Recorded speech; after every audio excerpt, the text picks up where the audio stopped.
On today's show, who should Chicago pick at second overall? Who does Montreal pick at 5? And a lot more questions. It's Mailbag Monday here at Locked On NHL Prospects.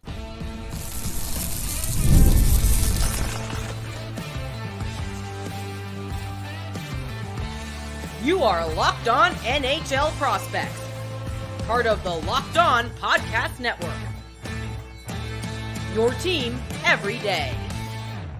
Hello and welcome back to Locked On NHL Prospects, part of the Locked On Podcast Network, your team every day. On this podcast, we break down everything prospects related for you 5 days a week, Monday to Friday. I'm Hattie Kalakash, Director of North American Scouting for Dobber Prospects, joined by Sebastian High, Head Scout and Director of European Scouting for Dobber Prospects. And on today's show, we'll be breaking down our Mailbag Monday questions. We received a bunch of questions on Twitter and we'll be breaking them down one by one. We'll start off with our first segment with a question about who Chicago will be taking at second overall, and a couple more questions moving forward after that. Before we get into any of that, though, today's episode is brought to you by FanDuel. Make every moment more. Right now, new customers can get up to $150 in bonus bets with any winning $5 moneyline bet. That's $150 if your team wins, so visit FanDuel.com/lockedon to get started. If you're watching on YouTube, as always, make sure to like and subscribe. Let us know in the comments what you thought of the episode, what you think of the questions.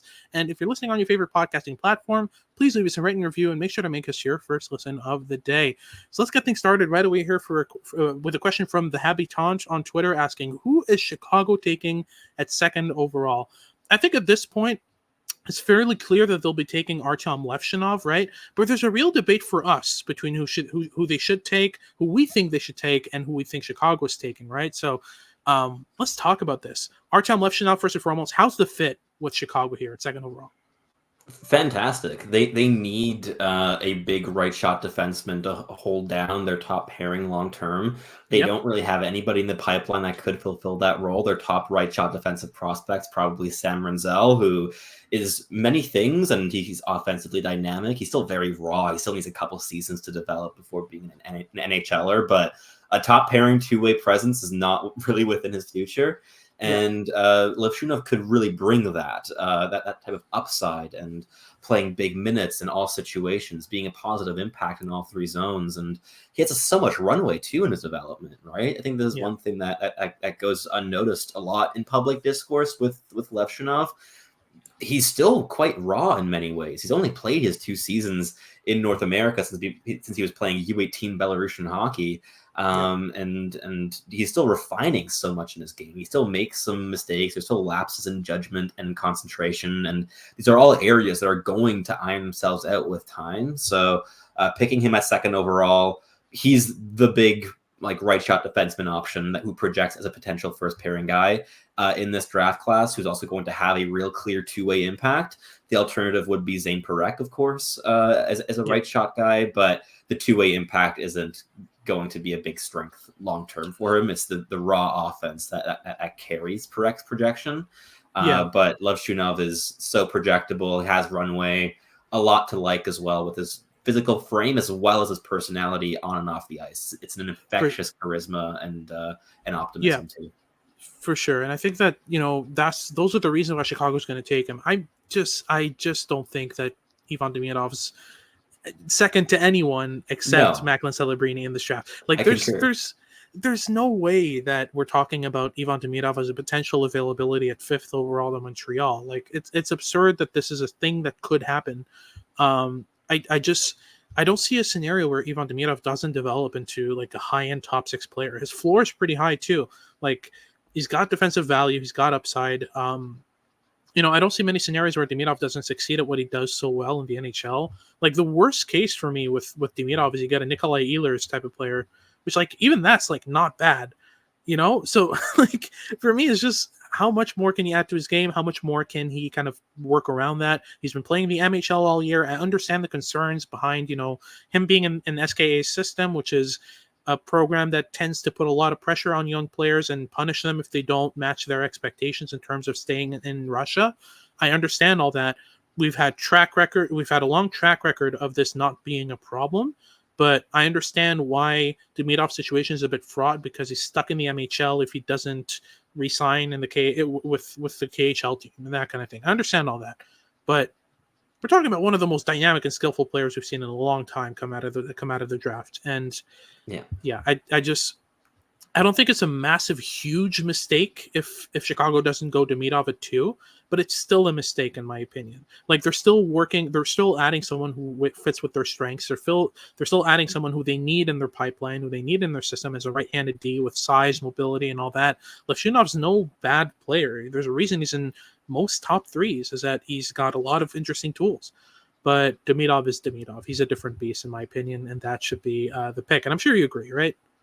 I do 100%. I think that, I mean, the prospect of just linking Connor Bedard to Ivan Demidov's hip for their entire careers is like salivating stuff. Like 100%. Like a hockey scouting perspective, but also just hockey fan and enjoyer perspective, being able to watch those two incredibly dynamic, creative, skilled, intelligent players work off of each other long term. That's tantalizing to me. And on top of that, even if in the scenario where Demidov is playing MHL hockey all of next season, Demidov is a rare player that I've scouted who, in a league far below his own level, has found ways to challenge himself to still grow his game.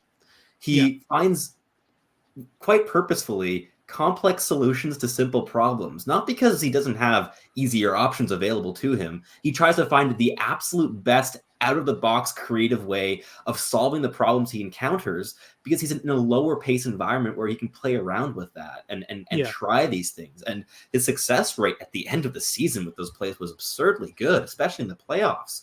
So he's able to still challenge himself despite playing against players that are not of his caliber, which is another reason that even if he does spend another full season in a league where he shouldn't be playing, I don't see it as a lost year in his development, because he's so proactive and still trying to grow and learn and integrate new things into his game, even if the outside circumstances are impeding him from doing that to the maximum.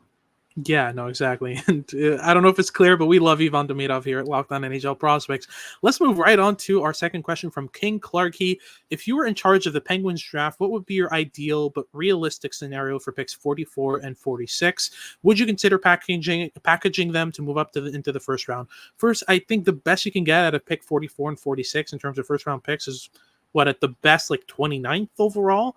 And there's not, in that range, a lot of contenders are going to be picking up these low ceiling, high floor type of prospects. So I would stick with 44 and 46, maybe trade for like pick 35 and 55 or something like that. But at the end of the day, at 44 and 46, some options I would really consider. First and foremost, John Mustard. Best name in the draft, one of the best curl and drag shots in the draft, incredibly high pace, high speed. Reminds me, his skating stride reminds me a lot of Oliver Moore in this draft here. There's this really powerful, like chugging pace that he plays with is really interesting. He's not defensively responsible for sure, and he lacks versatility in his offensive game. Like he's very much a walk in and shoot type of prospect so far, but he'd be one of the prospects I would target if I'm the Penguins. Decent upside. And on the flip side of that, in terms of defensemen, like if Jesse Pulkkinen is available at 44, oh my goodness, that would be a great fit with Pittsburgh, right?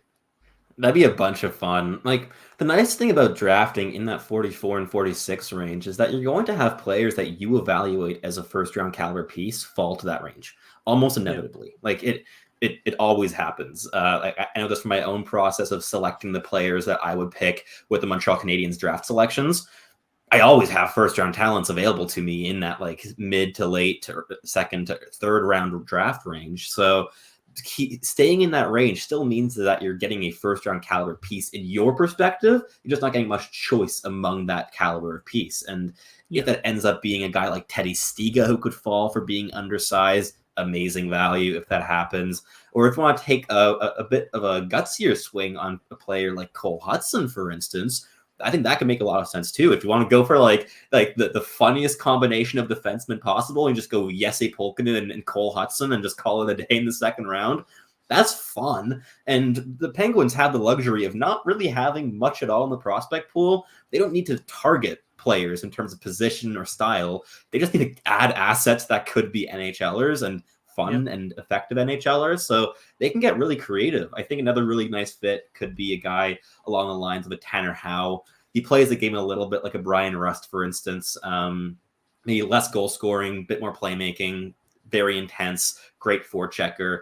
will play up or down the lineup wherever you need him to be, even at center if you need him to play down the middle. So I think there's a lot of options in that range, and the draft always has some surprises. There are going to be some players that we don't expect to be available at 44 and 46 that are going to be there. So staying at that range, I think, will provide really good value in terms of draft options. And second round draft picks as a whole are really undervalued in public discourse. Like, these are fantastic swings to take on really good prospects. For sure. And that wraps things up for our first segment. We'll get into our second segment where we look at some more questions from our listeners, including an interesting one regarding EJ Emery.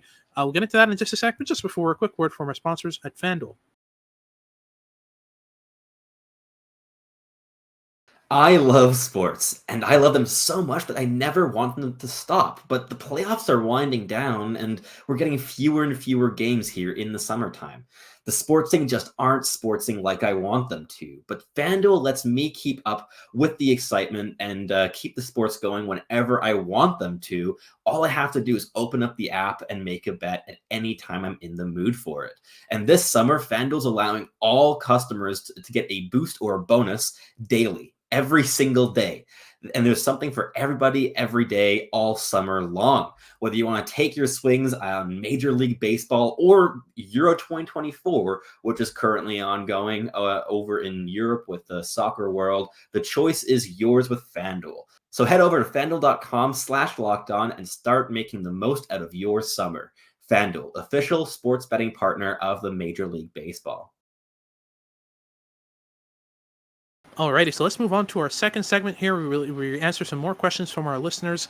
There's a question here from a longtime listener. Fenrir Vargar asks on Twitter, I think everyone who studies prospects has their draft crush, the kid that you follow no matter what team drafts him. My recents have been Fantilli, Lundell, and Landeskog, who I was lucky my team did select. Who have been some of your draft crushes over the years, and especially in this draft?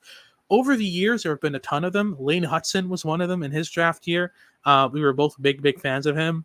If I think back, I mean, Jaden Perron, Andrew Crystal are some of my Zach previous Benson, Zach Benson, absolutely. Yeah, no, for sure. I remember Jaden Perron for sure. Bradley Nadeau near the end of the year really grew on me. Those are some of the prospects that in very recent years have been kind of crushes of mine. I remember being a very big fan of Anton Lundell in his draft year. Looking back, some of my failures though, Francesco Pinelli is definitely one of them, a player I had in my top 10 back in his draft year in 2021. Another would be, if I think back, I've got Fyodor Svechkov, who I also had in my top 10. I learned from those two mistakes. These types are really smart players with kind of lower end edge work and skating ability and separation ability and tools. I used to have him in my top 10 because I'm a big fan of smarts, but I've learned to mitigate the risk between smarts and tools there, which is why I've been a bit higher on Levshinov than it probably would have been when I started scouting. Those are some examples there. What are some of yours? Yeah, for me, like I've got Brad Lambert and Frank Nazar also stand out in that 2022 draft class. I know Nazar's definitely up there for you as well. But like I had them ranked second and third overall, so I was very bullish on those two players. And I mean, in a redraft, I'd certainly have Slavkovsky higher than 5, where I ended up having him there. But he was just so raw, and I struggled seeing the top line likelihood in his projection. But hey, we are where we are now, and we learn along the way. But I was massive fans of both Lambert and Nazar, on top of obviously Lane Hutson, who I had ranked 11th overall, which is still something that I'm still quite happy about in terms of my draft rankings back there in 2022. And Jagger Firkus, another one, 13th overall in that draft for me. Really love him. And last year, I mean, there's a bunch of guys. I think Zach Benson's the biggest standout here. Really like Matvei Michkov. I'm following him over to Philly, hoping that he does well there. But watching Benson as a D+1 playing really good NHL hockey was a bunch of fun. But to move on to this draft class, the two that stand out the most, I think, in terms of like the top end range of the draft, would be Tija Ginla and Stian Solberg. These are both guys that have just grown on me all season long, and that I'm really bullish on now. I have TJ Ginla ranked 4th and Solberg ranked 14th, which is high for both. So I think those are two guys that I've really grown on. I love their combinations of physical tools and engagement and upside and runway and developmental trajectory in terms of them just getting so much better throughout the season. And I think it's just pointing upwards in terms of how they're both developing. But who are your guys in this draft class? For sure. So I would say definitely Tarek Parasak. I think there's no doubt about that at this point. No kidding about that one. I'm pretty sure I'm Tarek Parasak's biggest fan, even though I have him 26 in my rankings. I just very much he gives me Francesco Pinelli vibes at times in terms of being extremely intelligent, kind of a poor skater with decent tools. But I think he's got a bit more to his game as a facilitator moving forward. Another example of a player I'm a pretty big fan of would probably be Zane Parekh. I still have him 3rd overall in my rankings, which is higher than I think anyone really. So yeah, big fan of Parekh as well. So those would be my 2 crushes from this draft year, along with I'm trying to find kind of a mid-round guy that I'm a pretty big fan of. Let's say Thomas Mercick has grown on me a decent amount. I like him quite a bit. That's about it for this year. Let's move on to our next question here. We've got Kevin Simard-Enu, who asked a couple questions. First and foremost, in terms of pure upside, if both prospects reach 95% of their potential, which of Chernov or Surin is preferred? I would still lean Chernov. I think both, if we're talking 95% potential, we're probably talking fringe first liner in both cases. Yes. I still like Chernishov's overall game and intelligence and projectability a lot more than Surin's. I think if Surin develops to 95% of what his potential is, he'll still be a below average processing type of player. Even though he'll have better tools, better shot, better hands, better passing, I still think that Chernishov's game is just going to be a lot more effective and a lot more lovable when you watch him on the ice. He's not going to have those hair-pulling moments. Do you agree? I do. I'm so of the mind that Chernov is criminally underrated in this draft class. I see him being mocked in the 20 to 30 range consistently. And I think it's fantastic value in that range. I really do believe he should be going higher. There are few players in this draft class that are able to combine elite defensive and breakout ability with fantastic physical tools and offensive ceilings, right? This is a really big, smooth skater whose hands are silky as anything. He has a wicked shot. His playmaking is taking some strides this season. It's still not above average by any means, but there's been progression on that front. He gets to the dirty areas. He knows how to leverage his physicality to play gritty, dirty hockey. And on top of that, he only scored 4 points in 34 KHL games this season, but he was a tremendous shutdown defensive piece for Dynamo Moscow as a draft eligible. That's fantastic value. And I think if he hits 95% of his upside, you're getting your number 3 guy on the first line who you can just trust to be a silky, fun two-way power forward. Absolutely. That's what we like about Chernov and what we've both liked of him all year. There's a reason why he's in our mid-teens. He's a really good prospect. Surin, I still think the real upside is a number 2 player on a first line, but the gap between their processing and defensive abilities is just too big for me. Let's move on to the next part of Kevin's question, which is a good comparable to EJ Emery, Jayden Struble? I don't really know about that comparison, mainly because with Jayden Struble, what really made him such an effective player is his breakout passing ability. You couldn't pressure him and get him to turn over a puck in transition going out of his zone. I don't see that from EJ Emery, but EJ Emery is already twice the rush defender that Jayden Struble is. Jayden Struble is very much an aggressive rush defender, a player who's going to go in your face and hit you hard when he gets a chance. EJ Emery doesn't even need to hit you. He just shepherds you to the boards, gets you off the puck, pries it off of you with really good stick work. You'll rarely see EJ Emery throw the body off the rush. He'll throw the body more along the boards in the offensive zone, in his own zone off the offensive cycle. That's really where you see EJ Emery get physical. But Jayden Struble is really a heat seeker off the rush. He loves to throw the body off the rush. So that's a difference for me. Like in What terms of better the NHL, Yeah. yeah, like the NHL comparable that comes to mind for me in terms of like the upside for EJ Emery would be like a guy like Adam Larson from Seattle. I think that's kind of the type of player that we're talking about, who can blend mobility with physicality, is a really good stopper, won't be getting you more than 20 to 25 points a season, but can chip in terms of like distribution. I would say I'd give him a bit maybe more upside than that. I'm looking at like a really smooth skating Mackenzie Weegar would be probably the top end upside that I see for AJ Emery. That's optimistic. Yeah, absolutely. But that's our second segment done. We'll get into our third segment here where we answer some more questions, including who does Montreal go at 5 if Demidov and Lindstrom are off the board. We'll get into that in just a sec, but just a quick word first from our sponsors at eBay Motors. Passion, drive, and patience. What brings home the winning trophies, also what keeps your ride or die alive. eBay Motors has everything that you need to maintain your vehicle and level it up to peak performance. From superchargers to roof racks to LED headlights, exhaust kits, and far more. Whether you're into speed, power, or style, eBay Motors has got you covered. With over 122 million parts for your number one ride or die, eBay Motors will always have exactly what it is that you are looking for. And with eBay Guaranteed Fit, which is available to US customers only, your part is guaranteed to fit your ride every time or your money back. Because with eBay Motors, you're burning rubber, not cash. With all the parts that you need at the prices you want, it's easy to turn your car into the MVP and bring home that win with ebaymotors.com. Keep your ride or die alive at eBay Motors. Eligible items only. Exclusions apply.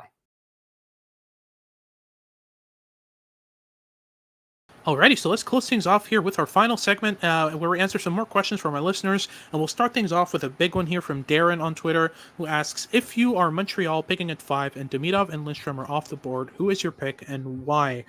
And I think this one's fairly easy for both of us. It's TJ Ginla. That would be, if I'm Montreal and I'm looking to draft a player who fits within the future I'm trying to build with the organization, if I'm looking to draft a prospect who fits the culture I'm trying to build, TJ Ginla is exactly it. He's an absolute workhorse. He works really hard off the puck and on the puck. Best board player in the draft, really good at spinning off of checks and getting into middle ice. Fantastic shot, fantastic playmaking, fantastic hockey sense. He gels with anyone, and I'd be really surprised if he doesn't get into a top 6. I think that one goes without saying with Ginla, but if it's not Ginla, who else do you see them selecting?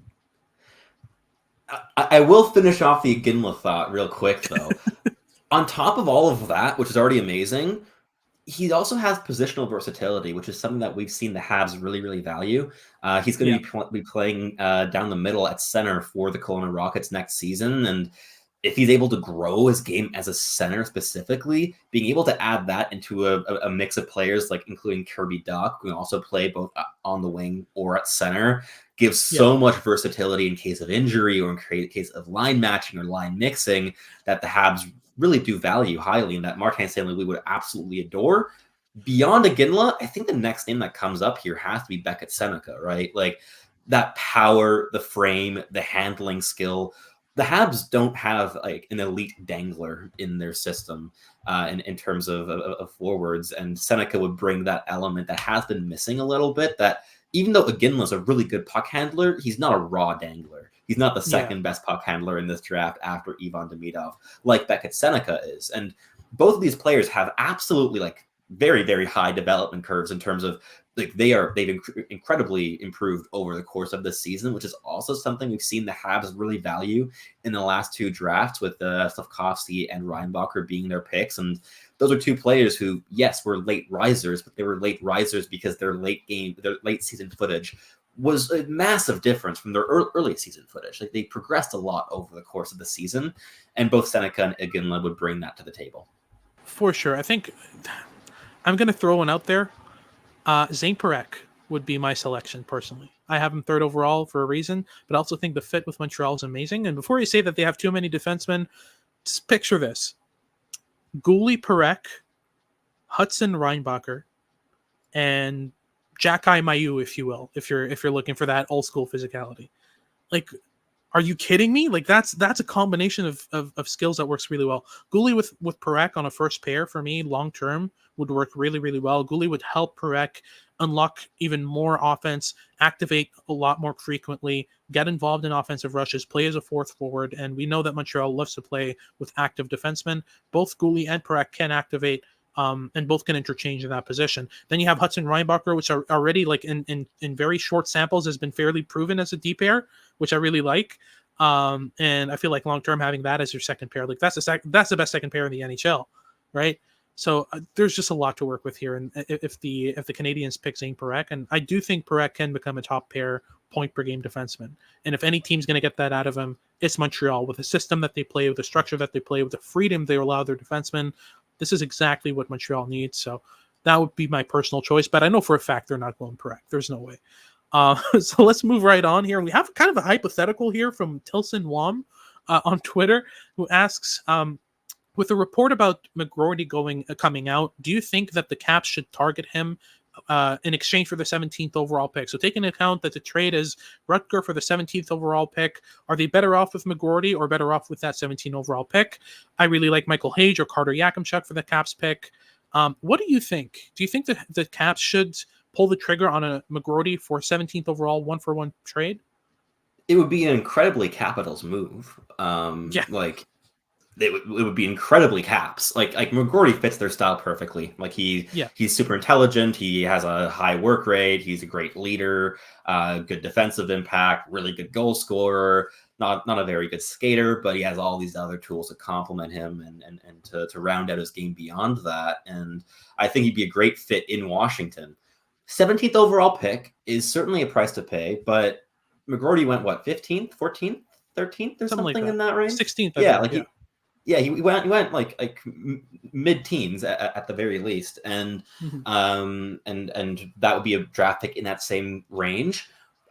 Would I make that specific trade? I don't know. I like McGroarty a lot. I think he's going to be a really good middle six piece. With 17th overall, you're going to have some really interesting players available to you, whether that be Hage or Yakimchuk, maybe Stian Solberg, maybe Cole Yzerman still available in that slot. There's a lot of players available that I think could have higher upsides than Rutger McGroarty, but McGroarty could be a middle six NHLer this fall. So if the Caps want that, and rather than engaging in a full-scale rebuild, want to keep the ship alive and keep that wild card spot contention going, which the Pierre-Luc Dubois trade kind of shows that they want to do. I could see it. I think it's a very realistic trade proposal. Would I personally do it? I could. I wouldn't be ecstatic about that value, but yeah. I wouldn't be against it either. For sure. I feel kind of the same. Although the thing is, for me, with McGroarty, you're getting a sure NHLer. Depending on who's available, a lot of the selections there are big question marks. What I would do personally is I would wait until that 17th overall pick comes around, see who got picked first, no kidding, and then pull the trigger. Because if we're talking about beforehand, no, for sure. But if the Caps and the Jets are willing, I think that this is a great opportunity for the Jets to try again and hopefully, fingers crossed, get a player who wants to play there. But as well for the Caps, they're getting surefire value as soon as this fall. So I think the trade makes sense for both ends. The question for me is who's available? Because like if Michael Hage is available, I prefer Michael Hage to Rutger McGroarty. If Cole Yzerman's available, Cole Yzerman's got higher upside than Rutger McGroarty, even though he's not a sure case. I think that you're better off trying with Yzerman and trying to get your next 50-goal scorer because, God knows the Caps need 50-goal scorers, right? That's just, just a steady influx of those through that system would be great. But, if those two guys are out of there, I personally would be okay if even if Stian Solberg's on the board. I think that's still fine. Like, McGroarty's a sure middle sixer. I really like the value with him. Last but not least, to close things off here for our episode, Soft Serve Scouting asks, how do you best evaluate lower scoring European men's league prospects who aren't super impactful on the score sheet? Is there stuff to look for specifically, or more so just see where they're at in their reads, their positioning, even if the production or the defensive results don't yet follow? I'll give the example of Emil Hemming this year. Even though we saw Hemming at both ends, but let's just say I hadn't seen a single U20 game of his and only focused on his Liga tape. He's proactive. The motor's there. The effort level's there. The compete is there. He's playing in a bottom six. but he's still keeping up physically and keeping up in terms of mental pace with the game. I think at the pro level, that matters more than anything. And if you can throw some kind of glimpses of a high end shot, great hands, decent passing, at least one kind of puck skill that they can kind of gravitate their game around, that's exactly what we're looking for, right? Like even with Slafkovsky was kind of the same thing in his draft year, right? Absolutely. Like it's always about kind of finding that balance between habits, refinement, being able to play within a system and make a positive impact in all three zones, especially when you're already playing professional hockey in Europe. It's important that the draft year season is in a year where players learn to play in all three zones. Like drafting, like spending a high-end first-round pick or a first-round pick in general on a European-based player who is playing professional hockey but looks like a bit lost out there on the ice or doesn't know how to create an impact against professional competition, immediately it's just big red flags coming up to us of like, okay, take a step back here. How is this player going to adapt to this when he's already been in this environment for a year or half a year and hasn't been able to find or figure things out, hasn't been able to adapt his game? A lot of it goes down to adaptability because players who are draft eligible, who are playing against professional competition, are players that have been playing and dominating junior competition their entire lives, right? These are players who have just made a really big jump in competition, playing against adults in an environment where it is the livelihood of all these people, right? Playing on the ice. And how they adapt to that situation, how they're able to adjust their game, adjust their style of play, tells us a lot about how they might function in an NHL environment where they're not just going to be able to dangle around 10 players, all 5 players of the opposition, and maybe even all 5 teammates of their own on the ice to get into the offensive zone, score a goal, right? Like it doesn't work like that at the NHL level unless you're named Connor McDavid. So we look a lot about how they adapt, how they adjust, how they work with dry spells that they might be having in terms of production. And we learn a lot more about that and how they play rather than necessarily the raw production. The production has a lot less to do with evaluating pro hockey players in our work than it does with like perhaps junior level production, where that production is a more accurate like metric of how dominant a player is in a certain league environment. Yeah, for sure. It makes absolute sense. But that wraps things up for today's show. Thank you very much for tuning in. If you're watching on YouTube, make sure to like and subscribe. Let us know in the comments down below what you thought of the episode. And if you're listening on your favorite podcasting platform, please leave us a rate and review and make sure to make us your first listen of the day. For your second listen of the day, go check out Locked On Sports Today. They've got all your news and updates about what's going on around sports on YouTube's first 24/7 sports channel. And make sure to tune in for our next episodes as we head into July and start the off-season prospect reports. Let you know how your team did at the draft and all that good stuff that's coming up after we go to the draft and have a blast in Vegas. This has been Hadi Kalikesh and Sebastian Hai. We hope you tune in next time.